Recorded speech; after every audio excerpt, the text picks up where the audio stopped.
So yesterday, 1,200 Bitcoin wallets were drained, and this resulted in a $70 million loss, roughly 1,100 Bitcoin. And it was caused due to a hardware wallet code bug. So this happened to Bitcoiners who cold storage their Bitcoin using Coldcard's hardware wallet. And I did a bunch of research on how it worked, and I'm going to explain it to you. So essentially, back in March of 2021, Coldcard engineers changed the way that the random number generator was utilized in their hardware wallets. And this is open source software. This bug has been publicly available since March 2021 for anyone to see and to rug the Bitcoiners who store their Bitcoin on Coldcard hardware wallets. What the bug was exactly is when generating a Bitcoin wallet at the point of generation and creating a private key for a user, hardware wallets typically handle this using a mix of software and hardware physical device components to create a random number that will then be used. They call it entropy, so this is randomness, that will then be used in the creation of a Bitcoin wallet. Now, traditional and proper random number generation will provide the security encryption equal to 2 to the 256th bits. So this is like ridiculously impossible to hack. It would take all the computational power of the world that we have today and the entire timeline of the universe down to the beginning and the end of the universe and more to break and find and hack a Bitcoin wallet address. So how did 1,200 Bitcoin addresses get broken? Well, it turns out that Coldcard had this bug where they wrote in C++ this one line that essentially confirmed that the random number generator acted properly, but did not really verify that it did. And there was a fallback in the code which enabled the request on the hardware component of this cold storage wallet that is supposed to process and produce this random number generation.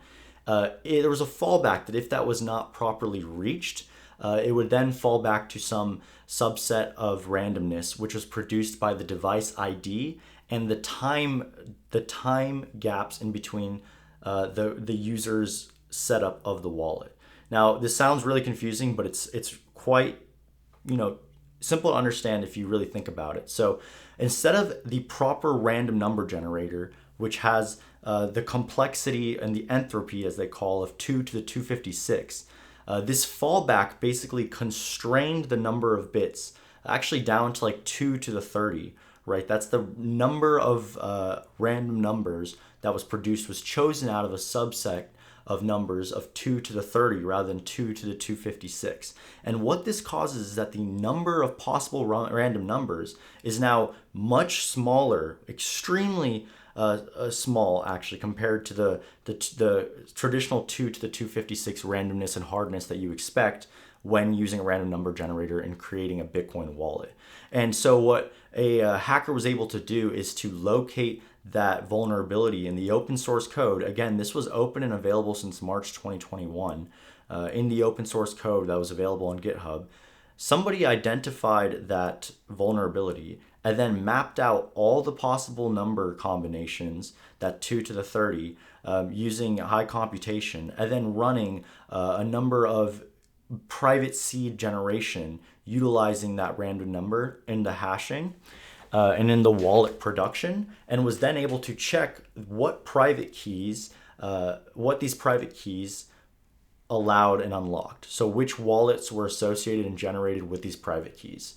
Essentially, it completely diminished the strength of a Bitcoin wallet, and it was due to the code written by Coldcard, the hardware wallet.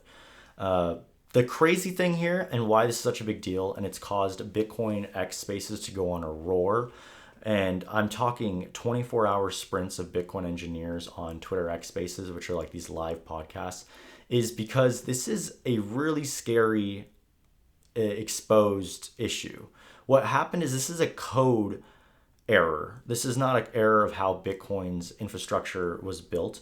And it's alarming because very sophisticated Bitcoiners who are cold storing their Bitcoin and supposedly doing everything right were vulnerable and were attacked. And there's a lot of notable Bitcoiners with tens of Bitcoin who got drained in this attack.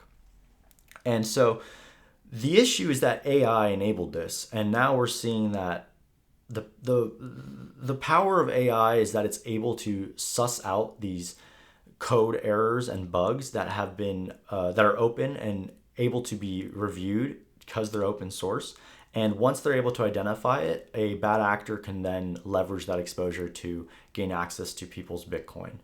And the fact that this was open source error since March 2021 and shows that it wasn't done till now, the thesis is that somebody with an open source Kimi model, or one of the best AI models available that you can run without any safeguards, identified this bug and allowed them to expose it. And they basically used and rented GPUs to run all the computation for the review, and then also for the actual theft. So it's really, really nuts what happened. It's actually one of the first times where I see a real threat to the Bitcoin industry. And the issue is that Bitcoin engineers and these companies don't have access to the frontier models. You see Claude's Mythos actually spawned the creation of a security consortium that was made up of some of the 30 or 40 largest software companies in the world to work together and utilize and get access to Mythos and the best frontier models to perform security checks before these models get released to the public or become in the hands of possible bad actors. The frontier models are not available to any Bitcoin engineers or Bitcoin companies. None of the Bitcoin companies are in this consortium, which leads me to the concern that there's additional bugs that are left open in the Bitcoin industry and the Bitcoin products that will be exposed. And these attacks and these confiscations of Bitcoin and thefts and sweeps are going to continue to happen until Bitcoin engineers and Bitcoin companies have access to those frontier models.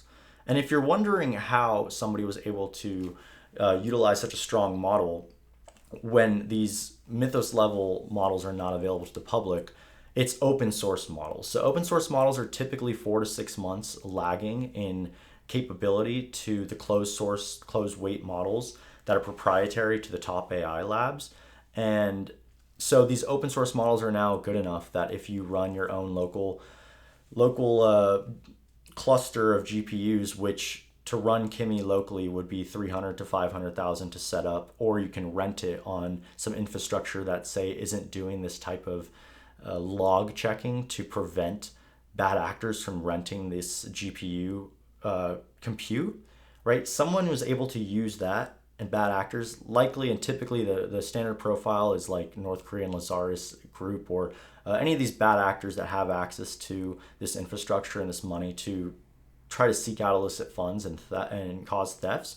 They ran this model and were doing security checks and reviews that would typically be denied as a request by Fable, by Mythos. I mean, if you go to Fable and ask it right now, the best model that Anthropic offers to us publicly to do security checks, it's not allowed to. The guardrails the company set up don't allow it to answer that question. It will drop you to lower, shittier models to do those passes, even if you're a good actor and you're just trying to harden your security system.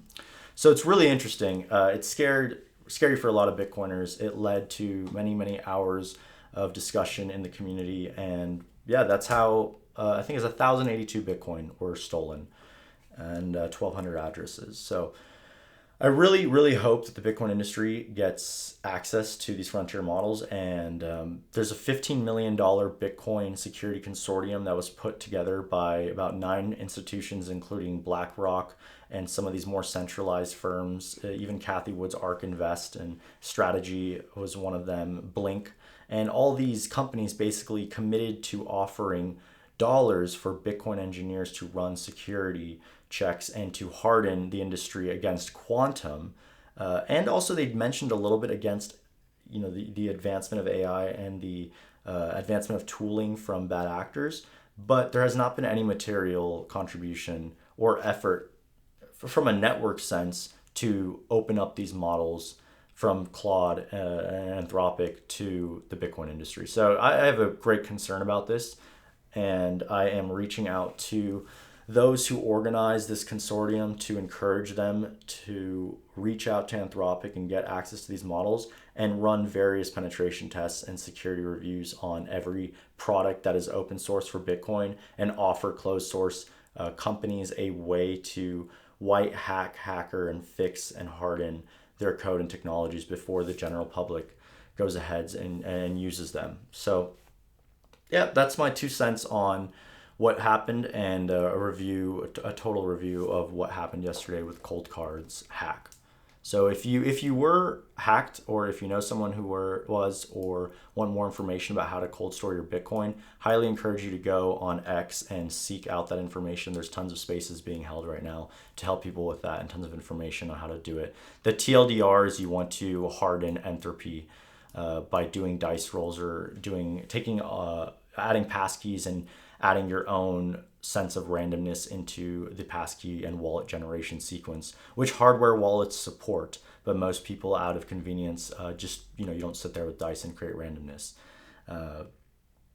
Yeah, so that's the TLDR on how you would actually set up hardware wallets in the most secure way. And the crazy thing is, a lot of OG Bitcoiners and people who were advertising for cold storage are now encouraging people to just go the ETF route, buy IBIT, or even just have your Bitcoin on a centralized exchange, which is super interesting because it's almost counterintuitive to the thesis of Bitcoin and to the value of this asset, that you get to take a full unencumbered, no intermediary custody of the bearer asset. So yeah, it's just that the rules of Bitcoin are constructed by math and physics.